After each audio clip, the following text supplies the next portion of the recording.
let's talk a little bit about completion backward principle. This was produced by, I had no idea, but after listening to it, like, oh, it makes sense. The producer, David Foster. Why would a guy, you know, like a Fee Waybill be attracted to David Foster and the band that recorded like Chicago? And I mean, I've seen the documentary now of David Foster and how insane he is. Yeah. Does that paint a good picture of what this Well, like? I mean, we got, I mean, he did us before Chicago. Okay. We were at A&M Records from 75 until 1980. We made 5 records for them. And we never really had a hit. We were kind of stuck in the genre of a cool cult band, you know. Well, that only lasts for so long, you know. And then originally, you know, Jerry Moss. Jerry Moss is a great guy, and Herb is a great guy. And Herb, you know, we used to go to the studio in, you know, it used to be on La Brea. Yeah, love it. We used to go to the studio and hang around and, you know, do interviews, and we actually painted the walls with giant flying records, you know, and Herb would just sit there playing his horn all day long. He had a little studio on the side of in the parking lot, and he'd just sit there and he'd just play his horn, and just, it was so cool. But you know, it kind of, you know, it got to the point where we just couldn't figure out how to get a hit on the radio. And they just, you know, they really didn't want to release us, but they pretty much had to. And they released us. And we had a friend, a guy named Bobby Columby. And Bobby Columby used to be the drummer of Blood, Sweat, and Tears. So he was a musician, and he loved Prairie. He thought he was so great. And he probably still does. And so Bobby had moved on to being an A&R guy at Capitol.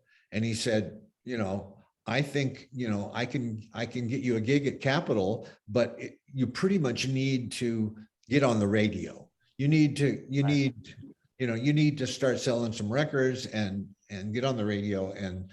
And David Foster, and he knew, I mean, he's the one that brought David Foster in. And David Foster had just done Boogie Wonderland with Earth, Wind, and Fire. And he had just had a #1 song with After the Love Is Gone. And he had never done a rock and roll album. It was always R&B. And so he was a little skeptical also. And he came up to San Francisco, and he goes, well, you know, I don't know. And we played it, you know, we started playing songs for him. And, you know, we had a bunch of songs. We had Don't Want to Wait Anymore, and Amnesia, and Attack of the 50-Foot Woman, and all these songs on Completion Backward.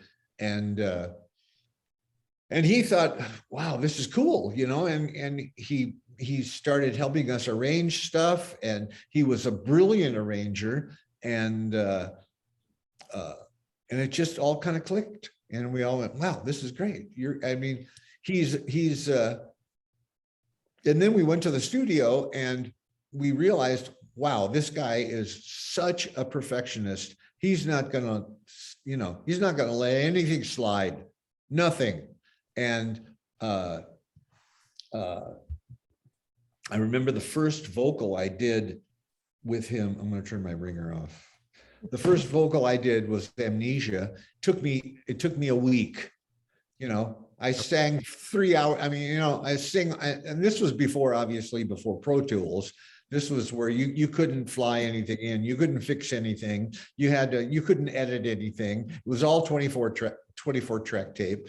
And you know, I had never been pushed that hard before. And, you know, Todd Rundgren did the record before, and Todd was kind of, you know, like, I mean, he would kind of go, okay, yeah, that's pretty good. Yeah, that's a great feel, you know. Well, David didn't care about feel. It had to be perfect. And So I would sing it again and again and again. And, I sing for 4 hours and, then come back the next day and goes, well, let's start over. And then let's do it again. And then, but it made me a better singer, that's for sure. And so. Was that like, I mean, did you feel that way because you'd already had 4 albums out and like, okay, we've done it one way, we've done it the rock and roll way. This guy might know what's going on. So I'm going to have the patience to deal with this, that you might not have had that patience when it was your debut record. Well, yeah.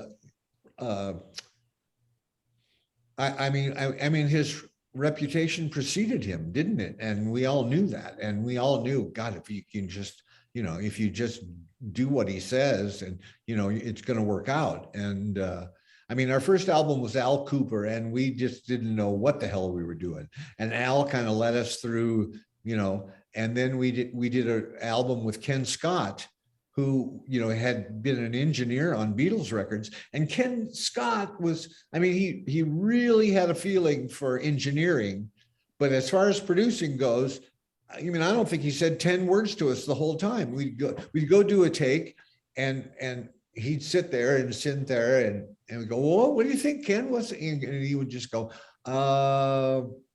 wasn't perfect. And that was it. That was all he said. Okay, well, let's do it again then. And,